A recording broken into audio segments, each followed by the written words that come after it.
Hi guys, my name is Mackenzie and welcome to my channel. In today's video, I'm going to be talking about all the books I read in September. So if you're looking for some book recommendations or books to add to your TBR, or are just interested in hearing what I read this month, then keep on watching. You get to meet her, she's a Mona Lisa. So here are all the books I read this month. I read a total of 8 books, which is pretty decent for me. I normally read about 7 to 10 books each month, but I'm basically going to give a brief summary of each book I read and then the ratings. I want to try to keep this video short and sweet without giving away any spoilers. So let's just start with the first book I read. So here's the first book I read in the month of September. This is called It's in His Kiss by Julia Quinn. This is the 7th book in the Bridgerton series, and I'm so happy to finally say that I've completed this series. Now I know this is number 7th and there's 9 books in total, but it took me so long to finish the series because I could not find the 7th book anywhere. Like, it wasn't sold on Amazon, it wasn't sold in Target or Barnes & Noble. It took me forever to find it, and I was so happy that I finally did. But if you know the Bridgerton series, this is a series that's also on Netflix that blew up last year. But let me just say, the books are 10 times better. If you want me to do a video about each of the Bridgerton books and me ranking which one was my favorite and which one was my least favorite, then let me know in the comments down below. So like I said, this is the 7th book in the Bridgerton series. This is Highness's. I cannot pronounce her name. Like, I don't know how to pronounce it. This is why I have Google right here to pronounce her name. Let's see. Hyacinth. I don't know why it's so hard for me to pronounce her name, but this is her story, and she's the last female in the Bridgerton family. And since I cannot properly pronounce her name, I'm just gonna call her Hi for the purpose of this video.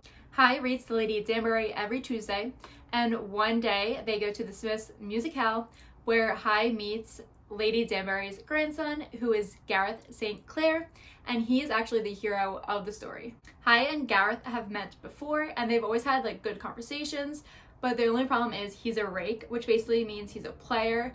He's not looking for a wife, he kind of just hooks up with a bunch of girls, so he's unsuitable for marriage. Lady Danbury always tries to play matchmaker, and she thinks that her grandson would be perfect for Hi, and she tries setting them up, but the problem is Gareth is never really in town. He never goes to any event. Gareth cannot stand his father, but one day he finds an old family diary which may or may not have secrets from the past about his family history. But the only problem is that the diary is in Italian, and Gareth does not know how to speak Italian, but Hi does. So together, Hi and Gareth try to break the puzzle and the mysteries that are in this family diary, because she can read Italian and he can't. So basically, she has to work with him and communicate to him what's going on and what happened with his family. So he has to put all his trust into her. And in the process of trying to find out about Gareth's family's history, Gareth and Hi end up falling in love and falling for each other. And I was so shocked by how much I liked this book. I just thought that Gareth was so charming, and then Hi was so outspoken. So I think there was a great balance between them. I believe I rated this book 4.5 stars. I really liked it. I would definitely recommend reading this, and just reading the entire Bridgerton series as a whole. It's definitely one of my favorite series I've ever read. So this was the first book I read in September. So the second book I read in September is called If We Were Villains by M.L. Rio. And let me just say, if you're looking for the perfect fall dark academia book, then this one is perfect.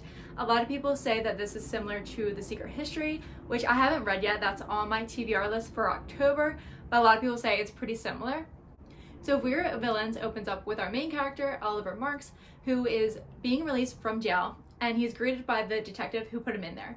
The detective wants to know the real truth about what happened 10 years ago, and Oliver is finally ready to tell him. So 10 years ago, Oliver was one out of 7 Shakespearean actors who all went to school together, and they were the best of friends. But in their 4th and final year, good-natured rivalries turn ugly, and an opening night, real violence invades the students' world of make-believe. In the morning, the 4th years find themselves facing their very own tragedy, and their greatest acting challenge yet: convincing the police, each other, and themselves that they are innocent. Tell me you did not just get chills when I read that sentence. So basically the tragedy that happens is one of the students is found dead, and through the whole book you're kind of wondering which out of the close friends was it. I definitely liked this book. It was so different from anything I read before.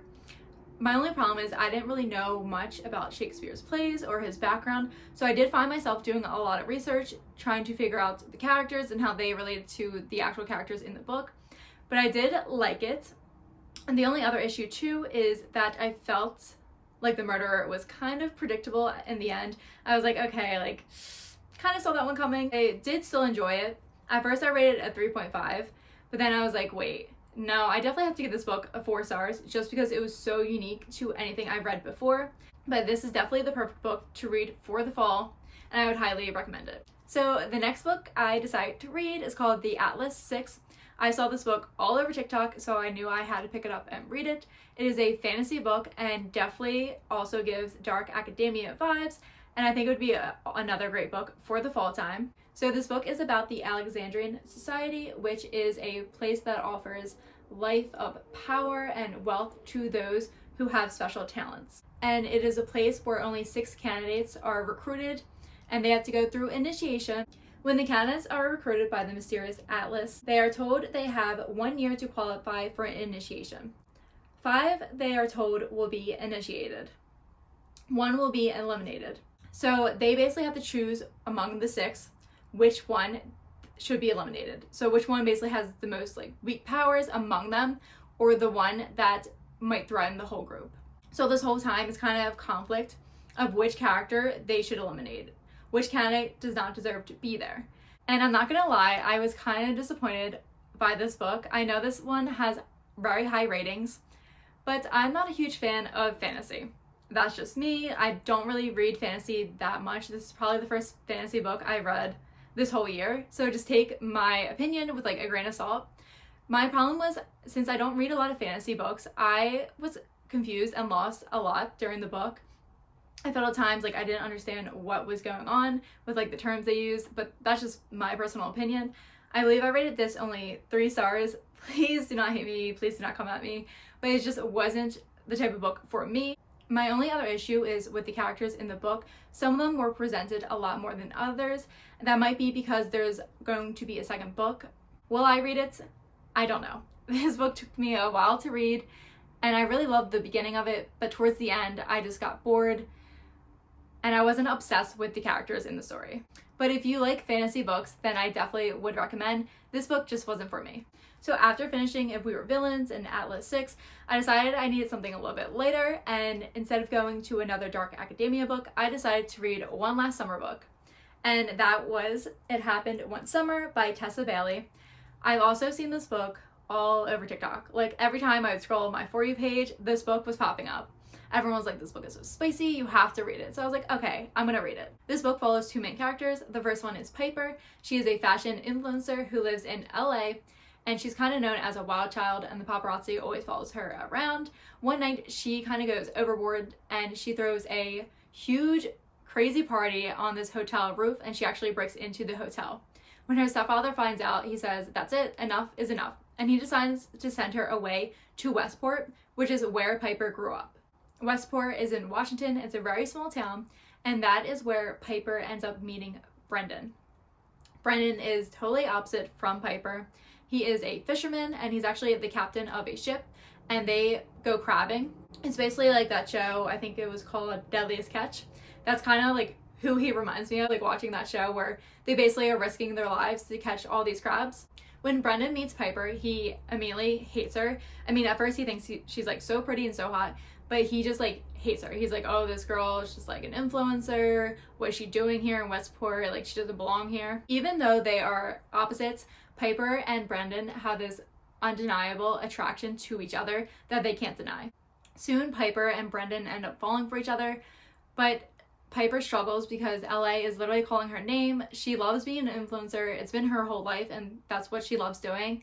But there's just something about Brendan and Westport that kind of makes her not want to leave, and just have to read the book to find out what happens. So I feel like people are going to be so mad, but I also did not love this book that much. It's a rom-com. I'm not a huge fan of rom-com books. I find them overly cheesy. This one, definitely spicy, like a 5 out of 5 on the spice level of this book. My problem is, like, I loved this book in the beginning. I was like, okay, this is different from other books I've read. We have an influencer and a fisherman, like completely opposites. But my problem is that I found it too cheesy at some points. The amount of times Brendan uses the word baby in this book, I couldn't deal with it. I was like, ugh, cringe. But my other problem is that, yes, Brendan and Piper did have that connection, but it was like Brendan hated Piper, and then the next second they're like hooking up, and it's just like, wait, did I miss a chapter? Like, what's going on here? So overall, I did not love this book. I believe I gave it a 3.5 stars. To me, it was just too cringy, but that's just my opinion. Definitely read this book and let me know what you think. Here's the next book I read in September. This is called The Picture of Dorian Gray by Oscar Wilde. This is a classic book, and I was really surprised that I never read this in high school, but I'm so happy I did. I absolutely loved it, and this is one of the only books I rated 5 stars. And there's just so many hidden messages in this book about youth and beauty and what's really important in life. So this book follows 3 main characters. The first one is Basil, who is the painter, Dorian Gray, who is the handsome, charming fellow, and Lord Henry, who is very opinionated and likes to be in control and kind of takes over Dorian's mind. One day, Basil meets Dorian Gray and he asks him if he can paint a portrait of him. When his friend Lord Henry sees this beautiful painting of Dorian Gray, he thinks that he should sell it to the art museums. And Basil basically says, no, I can't do that. There's too much of me in this painting. When Lord Henry meets Dorian Gray, he tells him that youth and beauty is the most important thing and that he should never want to grow old. When Dorian Gray sees the portrait that Basil has painted of himself, Dorian basically says out loud, like, I would sell my soul to say forever youthful, forever handsome and beautiful, if only the painting could become old. Like, he wants the roles to reverse. But like it says, you always want to be careful what you wish for. Throughout the stories, bad things start to happen to Dorian, and every time something bad happens, he looks at the painting and he realizes the painting is actually turning old while he has stayed forever young throughout these whole years. I absolutely love this book so much. I gave it a 5 stars, which is really rare for me to do. I never rate a book 5 stars unless I absolutely loved it from beginning to end.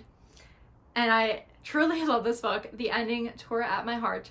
And the book just has so many different meanings to life and kind of makes you realize like youth and beauty isn't really that important.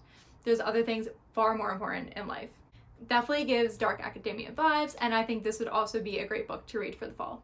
Moving right along, the next book I read is this book right here, which is Alex Trebek's The Answer Is. This is a nonfiction biography book about Alex Trebek's life. If you don't know who Alex Trebek is, then pause this video right now and search him up on Google, because to me, he was just truly a hero. Alex Trebek was the host of Jeopardy, but he was so much more than that, and this book definitely explains it. And I seriously might cry when talking about this book, because Alex Trebek is one of my favorite people in the world. He sadly passed away in November from cancer, but he was the host of Jeopardy for decades, like so many years, and I watched Jeopardy every night at 7 o'clock. This book talks about Alex's life, how he became the host of Jeopardy, but so much more. It was definitely an inspiring book. When Alex was diagnosed with cancer, I feel like the world kind of just stopped for a minute. Like the person that they were cheering on TV as the host of Jeopardy, they didn't realize was struggling with cancer. But he had such a positive outlook on life, and Alex talks so much about his experience with cancer and going through the chemo treatments, and how he tried to stay positive throughout the whole experience. And it really just, I cried so much reading this. But I definitely would suggest, if you're a huge fan of Jeopardy or a fan of Alex Trebek's, definitely to read this. Ugh, I can't say enough good things about this book. But of course I rated it 5 stars, and it was my favorite read of September. I normally don't read biographies or nonfiction books, but I thought this was really well written. And the cool thing about this is that there's so many pictures in this book too, which I thought was really neat. Like, here's Alex Trebek with a horse and other like pictures from Jeopardy. And he's done like so much charity work, and overall he was a great guy. But I definitely would suggest reading his story. The next book I read is called Little Secrets. This is a psychological thriller about a perfect couple. The tragedy happens when their son, Sebastian, is kidnapped. 1 year later, Marin, who is the wife, still believes that it was her fault their son was kidnapped. She blames herself, but she hires a private investigator, and the private investigator finds out that her husband Derek has been cheating on her, and he has a mistress. Marin has lost her son and now she feels like she's going to lose her husband, so she wants to fix this problem. Throughout this book, you're trying to find out who kidnapped Sebastian. Was it the wife? Was it the husband? Was it the mistress? Or was it someone else? Overall, I rated this book 4 stars. I did really like it and was shocked by the ending. I did not see it coming, but there were some points in the middle of the book where I felt like it was kind of boring. And also, there's so many other books out there that are similar to this one. But if you read The Last Mrs. Parrish, I think it's called, by Liv Constantine, that book is very similar to this one. And if you like that, I think you definitely like this book. I definitely would recommend reading this book for spooky season and for October because it was very thrilling and will definitely grab your attention. And finally, the last book I read of September is called All the Bright Places. This book just tore at my heart. But before I talk about the book, I definitely would suggest looking up the trigger warnings before reading this because this book is very depressing and there's very dark subjects that it talks about. It is a YA book, but definitely look up the trigger warnings. This book follows 2 main characters, Theodore Finch and Violet Markey. They just go by Finch and Violet. Finch and Violet are complete opposites. Finch is known as the outcast in school and they call him the freak, where Violet used to be really popular and was the head of the cheerleading team and had lots of friends before her sister's accident. These 2 meet on the ledge of the bell tower, but as Violet grows, Finch begins to sink. This is a heart-wrenching, unflinching story of love shared, life lived, and the 2 teens who find one another while standing on the edge. I definitely would suggest reading this, and it's also a Netflix movie. I actually watched the movie before I read this book, and I definitely would say the book is so much better. And of course, I rated this book 5 stars.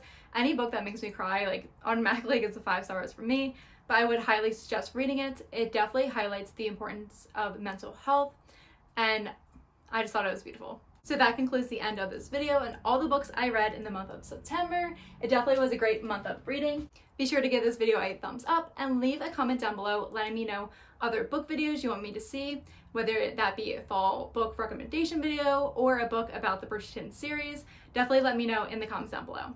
Thank you so much for watching, and I'll see you guys in my next video. Bye! Everyone's lining up to see her. She's a Mona Lisa. Everyone's lining up to see her.